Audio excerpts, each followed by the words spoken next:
truth. Hey everybody, welcome back to the Thomas FreeMe TV and podcast show. This is Thomas FreeMe. How is everybody doing? Many blessings to all my subscribers, my new subscribers, my old subscribers. Much love. Thank you for tuning in. I have a very, very important message today. This is going to be a short video. It's just it's a video that I'm going to drop that a few have seen.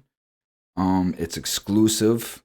Again, I have, many connections to the population inside and what's going on, the corruption inside, the inhumane living conditions that I talk about viciously on my show, because this stuff strikes me to the core because I've been in it and I know what these men and women go through. Again, I bring these things to the public to try to get an understanding to the public as far as what is expected of us coming home from prison when we've been through the conditions of what I'm getting ready to show you. It is violent, it is ugly, so please prepare yourself for this. This is a message from the incarcerated and enslaved men and women being held in inhumane and unconstitutional conditions in Alabama state prisons. We have been subjected to some of the worst human rights violations in the world. These violations were investigated and thoroughly documented by the Department of Justice, which first began to release its findings in April of 2019. Said violations include warehousing inmates in overcrowded and dilapidated buildings, unsafe and unsecure environments with lack of personnel, use of excessive force by staff, inadequate access to proper health care, insufficient nutrition, falsified documents for causes of death, and more. These conditions existed long before we began to document them and seek remedy from the DOJ in 2012. From 2012 to present, we have compiled information and evidence, including but not limited to pictures, videos, statements, and first-hand accounts of situations and circumstances as they unfolded. We were encouraged by the DOJ to do this, and in doing so we were targeted by the ADOC for retaliation, even though it is supposed to be illegal for them to do so. Organizers were rooted out, put on constant rotation through the system, harassed, beat, thrown in holes, poisoned, and targeted for murder. On top of this, the ADOC began to wage a secret chemical war on its inmate population to keep control of its unstable, overcrowded, and understaffed prison system. Before the chemicals, most of us were healthy. It was normal to see people working out, reading books, and attending classes. They had life in them and hope was still alive. They systematically killed classes, chapel services, visitation, and any other means we had of rehabilitating. Took our yard time, citing security reasons, and stacked everyone on top of each other in these chemical smoke-filled warehouses. Imagine a smoked-out bar or club with no ventilation, and the smoke is toxic. I likened them to Auschwitz gas chambers. This is no less than genocide on a large scale, and it has been our reality for the last 10 years. Now most of us are skin and bone, shadows of our former selves, walking around like real-life zombies. It has become normal to see a man standing in one spot talking to the air for hours, crying out to God, screaming, calling for his mother, or trying to kill himself. This is no longer an American criminal justice issue.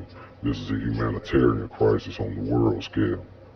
The Universal Declaration of Human Rights document was drafted by representatives with different legal and cultural backgrounds from all regions of the world and proclaimed by the United Nations General Assembly in Paris on December 10, 1948, General Assembly Resolution 217A. Article 3 states everyone has the right to life, liberty, and security of person, yet we are denied the basic essentials of life and our persons are in constant danger. Article 4 states no one shall be held in slavery or servitude. Slavery and the slave trade shall be prohibited in all their forms. Yet in the United States, slavery took the form of the criminal justice system through the 13th Amendment, where we are incarcerated, enslaved, and work for free, or a slave wage of 40 cents a day. Article 5 states no one shall be subjected to torture, or to cruel, inhumane, or degrading treatment or punishment. Yet we are warehoused in overcrowded modern-day gas chambers in vile and sickening conditions, with no access to proper health care or the proper nutrition. Chemical, psychological, and even biological warfare has been waged on us in direct violation of the Geneva Conventions. In closing, we have asked the Alabama legislature to hold ADOC accountable and nothing happened. We then asked the DOJ and the federal government to hold ADOC accountable. Still nothing has happened. Now we ask the United Nations and the world to hold the United States responsible for these atrocities.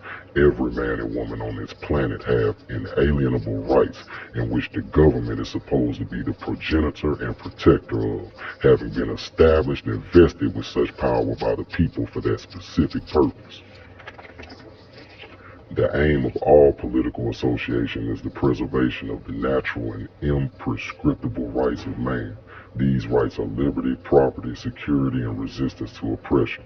To secure these rights, governments are instituted among men, deriving their just powers from the consent of the governed. Whenever any form of government becomes destructive of these ends, it is the right of the people to alter or abolish it, and to institute new government. In the words of Francis Hutcheson, for where any invasion is made upon inalienable rights, there must arise either a perfect or external right to resistance. Inalienable rights are essential limitations in all governments. We're asking the world to hold America responsible and make them hold the ADOC accountable. Justice for one, justice for all.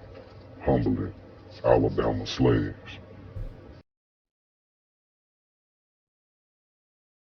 I bring that and I share that on my channel, which I'm not one to really to talk about violence in prison, things of that nature, but I do bring that to show the inhumane conditions of what goes on in our prisons.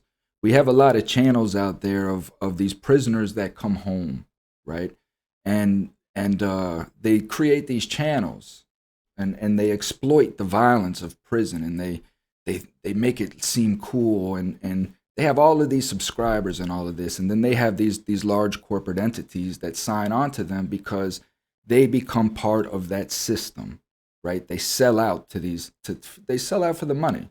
I choose not to do that because of that reason right there of what we watch. These people are suffering. Who can rehabilitate in a situation like that?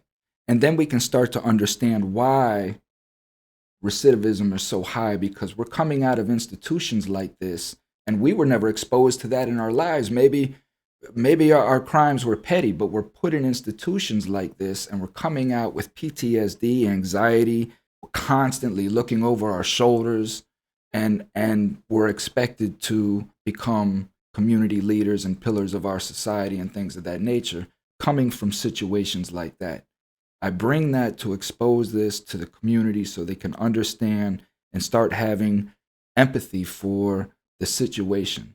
We're not looking to excuse criminals, their behaviors, their crimes. What we are trying to do is change that mentality and that cycle, break the chain. Prison is slavery. 13th Amendment gives it the right to be slavery. These previous channels that I talked about and shows like Locked Up, 60 Days In, and all of these other glamour shows that these big corporations make millions of dollars off exploiting these prisoners, this is legalized slavery. We have almost 3 million people incarcerated. And look at the environments and the atrocities that they have to go through.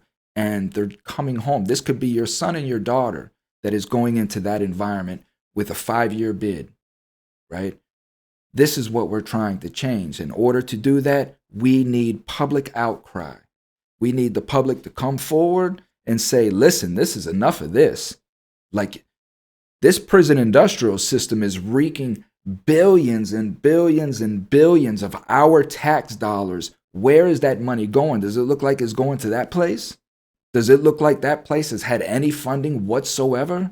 Where's all of this money going that our tax dollars are paying for? This conversation is going to come up here. I'm going to have a couple representatives here in the state of Florida, out of Tallahassee, some House reps that are going to come on the show, and we're going to discuss these issues.